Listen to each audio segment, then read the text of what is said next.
y'all. It is Paula with Hillbilly Orchids. Welcome back to my channel. I hope everybody's having a fantastic weekend. We are back again with Phal Friday.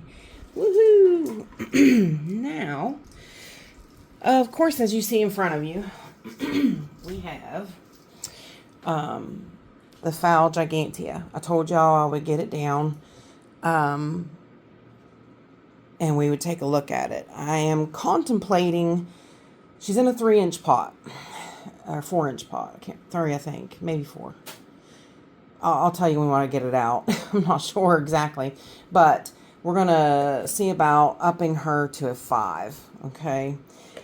I hate to do it, absolutely hate to do it, because Phal giganteas are the fussiest of all Phalaenopsis, okay? They're a species, they hate to have their roots messed with. They hate being repotted. Yeah, they want you to put them in a pot and leave them alone. They want you to give them good light, and they want watered. So that's it. They absolutely do not like to be messed with at all. So potting this one, potting this one is a risk. It's a chance I'm going to take.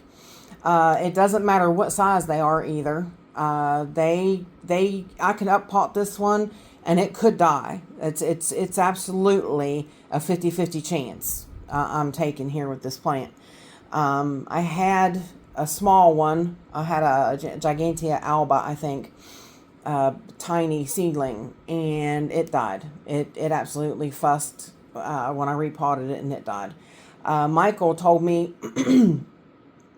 that he put his in some tree fern, and he said it's enjoying it. Which, I mean, come on, we know the tree fern story by now, because Paula sure has been singing it, right?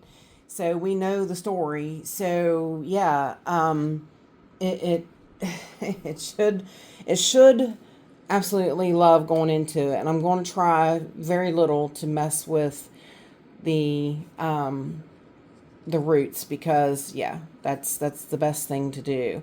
I think I might actually put gloves on too, because I don't think it's that they're so fussy about being touched like zygos. Zygos don't like the salt from your fingers and the grease from your skin to get on them. So these might possibly be the same thing. So I am going to put my gloves on when I go to mess with this one. I do believe mine's in all moss. I do believe it's all in sphagnum moss. Of course, the top part of it is gotten, almost black with algae gook, and the top does look nasty. So hopefully I can get that, kind of cleaned up a little bit. I'm going to try not to fuss with it too much. Like I said, these guys hate being fussed with. So, but yeah, and I still got my little guy here. Look at the little spots really forming on them buds. Oh, I can't wait to see it. This is that little Tetraspis Wilson 214. Oh my gosh. She's so cute. Absolutely so cute. So I still had to leave her out here so we could look at her. Hopefully she don't get in the way of this repotting, but I do have her soaking right now, and I have her in this hangy pot because she does hang up under my Eglex lights. So let's see if I can get her up out of here. I think this is I think it's a 4-inch pot. All right, come on, dear. Let go there. There we go. I guess I should have just took the hanger off so I could get her out of there with ease. There we go. So I'm going to set this to the side because we'll need it when we put her back in it. And like I said, I'm not going to mess with, you see the algae. There's just no way around it. She has lots of nice roots. So That's one of those, that's a tweener pot. So yeah, she is in a 4-inch pot. That's one of those little tweeners that I like. And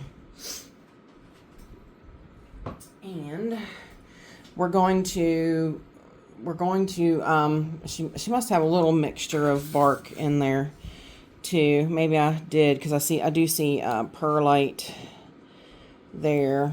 I mean, look at the roots, guys, though. She's very happy in this pot. Lord have mercy. I really hate to mess with her. I really do. But let me go get my gloves, and I'll be right back. Alright, I wasn't sure if I could turn the on button back on with my glove on, but it did work. So, alright, let's see what we can do. Hopefully, she will just pop up out of here. That's what my hope and prayer is.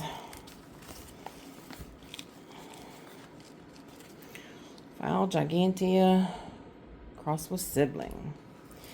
510 of 23.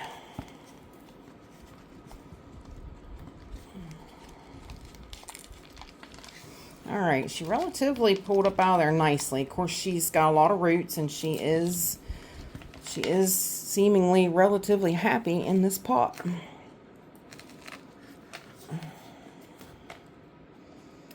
Trying to scoot those 2 roots back up through that hole as easy as I can.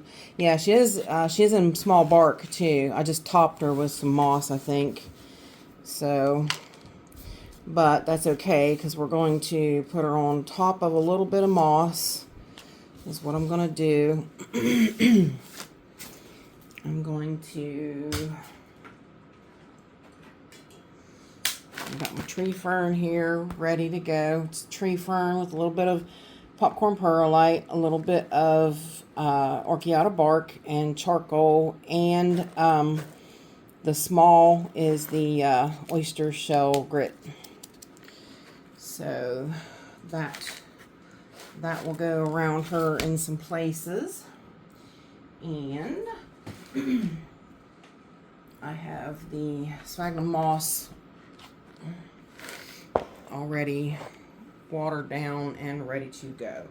So I'm going to leave it set down here, because it's, there's so much to put up here on the table, and there's no space for nothing. You know how that goes. So yeah, it looks like I might need to move her too. Because there's so much going on. I do not want to knock her over and break them blooms. No, there goes that truck. The neighbors had traffic stops. They were having a outbuilding delivered, and they stopped right in the middle of the road to deliver it. The cops came and everything, and it was a mess. But what I'm going to do is I'm going to pick out some of the larger pieces of popcorn perlite here to put in the very bottom of this for drainage. Of course, that's we always want, to make sure that water can escape out of the pot. If I'd have put moss straight down there on it, it would have made it harder for it to escape. Some of the moss or some of the rocks are coming out the holes too. So, but what I'm going to do is, see, I put a little layer of rocks in there, and then I'm going to add a small layer of moss. Okay, just a few strands. And everybody, I need you to hold your breath and cross your fingers that this does not affect my plant. Like I said, it's so risky. It's a 50-50 chance that it will kill this plant. That's just the way it is. This one and Psychopsis Mendenhall hildos, those two are absolutely the most pickiest plants I have ever seen. Now, I'm going to see where that makes this plant sit when I put her down in here. When I set her down in here. Yeah, and I think that's probably really rather good. So I'm going to aim these roots in, because of course they were aiming out. So I would like to Yes. Let's try to get rid of some of this ugly stuff up here if it relatively pulls off easy. If it's really connected to a root or something, I don't want to mess with it because, yeah, I don't want to, like I said, I'm barely messing with anything on her because I don't want to disturb her a whole lot. So, but I hate this stuff. This stuff does look ugly. There's many people that agree with me on that. Miss Betty, she absolutely hates algae, and I don't blame her. I don't blame her one bit. Bless her heart, I know she's like she does everything she can to try to deter algae growth, and sometimes, I mean, it does happen because, you know, with the nutrients and the light, you know, it's gonna form algae because, you know, that's just a perfect breeding ground for it to produce algae. So it's just how it's going to be. So you're going to have some algae to some degree. So now what I'm going to do is I'm going to bust up some of this moss and sneak down the sides of this plant just so that there's a little bit of moss down in there.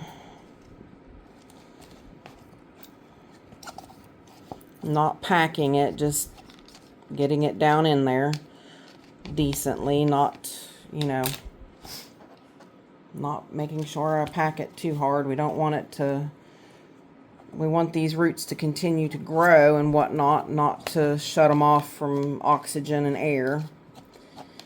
I'm hoping with a repot, especially of, you know, some tree fern, that it'll boost this plant around. Fingers crossed in that aspect. Like I said, this is one of those, you hold your breath and just wish for the best. It does not matter size, you know, as I thought, well, maybe mine has a decent amount of size on it. It shouldn't matter too much. No, that's not necessarily true. I've heard people have huge ones and they repot them and they die. So there's just nothing you can do about it. It is absolutely a 50-50 shot. So I hope you guys are happy to have Phal Friday back. I had a lot going on last week, so I had to compromise a little bit. Make Phal Friday an unboxing video, but you know, sometimes things like that happen. So now that I've got that pressed down in there just a little bit, we're going to come back in with our tree fern.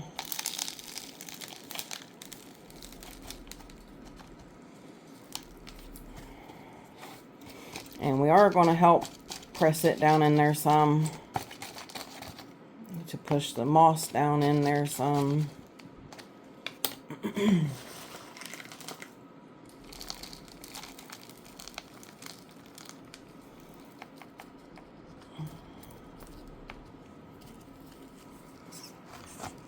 really hope this doesn't fuss with her. It's just one of those things that, you know, I mean, if it does, it does. There's just not a lot you can do about it. You can't, you know, sometimes it's just inevitable. You come upon a time and point where you have to up pot or something. And you've seen, I tried not to mess with, you know, very little of the media as possible. I tried not to, you know, peel off so that much. I can't get around you guys and down in there. Get my hand down in there. Yeah, you just try to do as little fussing with her as possible. That's all you can do. So that's what I'm trying to do. And basically, we didn't mess with the root ball, so we're just adding media to the outside of the root ball, which shouldn't really you know, mess with the plant.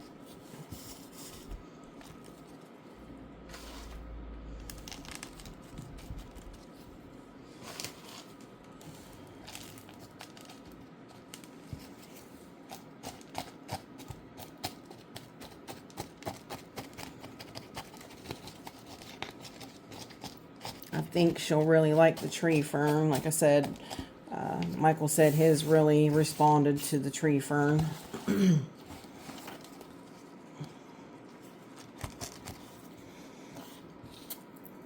I think was it your gigantea that responded? Now that I'm thinking about it, I think he said your little one died, didn't it? I think his little one.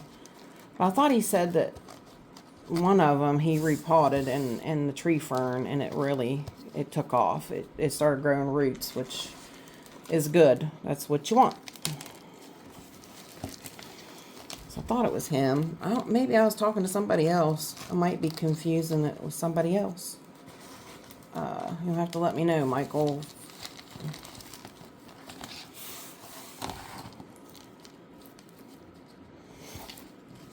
Alright, let's see how good that's looking. I do have a little bit of gaps here in the front, which kind of because of the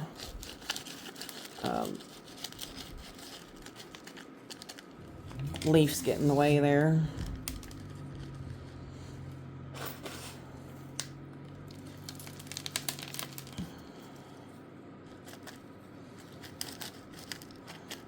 Today's the day, this day, Monday the 28th, was the first time last year that my hummingbird showed up. So I've been anxiously watching the hummingbird feeder, see if my babies show back up this year. I marked it down on the calendar so I could remember it. And I did go get some oranges and such last night for my Orioles. Some oranges and grape jelly. So I need to get that put outside today. I do have a little bit of a busy day today. There's a little bit of a hole right there around them roots. Easy.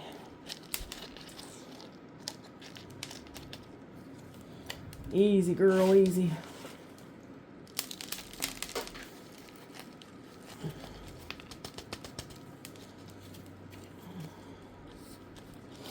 I am really pleased with how the other phals are responding with the tree fern. So I really am holding my breath and hope that this one does as well. I had a gentleman tell me about the Psychopsis Mendenhall. His is in tree fern. And he said that what he did with her was she was grown in tree fern. So her main root ball was in tree fern. And he would, as it grew out, he would pot it and put it in, you know, a little bit of moss, a little bit of tree fern kind of thing. And he said it did quite well. So, and it's easy. They like fresh media. They don't like stale media. So that helps a whole bunch. So now I'm going to put put it on the tag when I repotted her. So, yeah, that's basically it, guys. So, fingers crossed this wasn't detrimental for my gigantea. So, I mean, as you can see, she's doing quite well. Get rid of these gloves now. I hate wearing gloves. They're so hot and sticky and sweaty. But yeah, she does look a lot better in there, don't she? She kind of fits the pot size now. Hopefully when this root grows out some more, I can train it to grow down. So, but yeah, basically that's it. So you guys, what do you think? You think she'll do okay? Fingers crossed. Fingers crossed, y'all. Fingers crossed. She's done quite well. I love her color. I do love her color. She is, eating a leaf though. That back leaf is eating, which means that I need to up her food a little bit. So I need to get her a little. I either need to water her more and that's probably what I'll do. Remember how I told you the ones that's growing leaves now, they're getting fed. I have to pull them out and they're getting watered every week where everybody else is only every other week still. The ones that need extra food, that's how they're getting their extra food, is because I'm watering them every week. This one did just get food. I did feed it before I fed it with, that's what I soaked the roots in, so it would be easy to pull out of the pot. But yeah, that is it, y'all. You guys have any questions, please feel free to leave them in the comments. And if you could give me a thumbs up, I would really appreciate it. If you could share this video, that would be awesome. I would really appreciate that as well. If you like my content and you want to stick around and subscribe to my channel, I do have a free subscription, but I also have paid subscription. And that just helps my channel along, is all it does. And yeah, what else am I supposed to say? Oh, and if you don't want to do that, if you can't do that and you want to do a super thanks, I've had a few people give me super thanks, which I so totally hallelujah, praise you for doing it. I really appreciate it. It's going to really come in handy. When this one comes, I will be able to actually get the furring strips for the wall and the wire grid. So I really appreciate it, guys. You're making it all possible. It's all because of you, and I can't thank y'all enough, because I know you guys are giving me super thanks. You are watching my ads, and it's so helpful, you guys. It really is. So thank you. Thank you all from the bottom of my heart. Really do. I appreciate each and every one of you beautiful, wonderful people stopping by and hanging out with me. And bye for now, y'all. Till we meet again.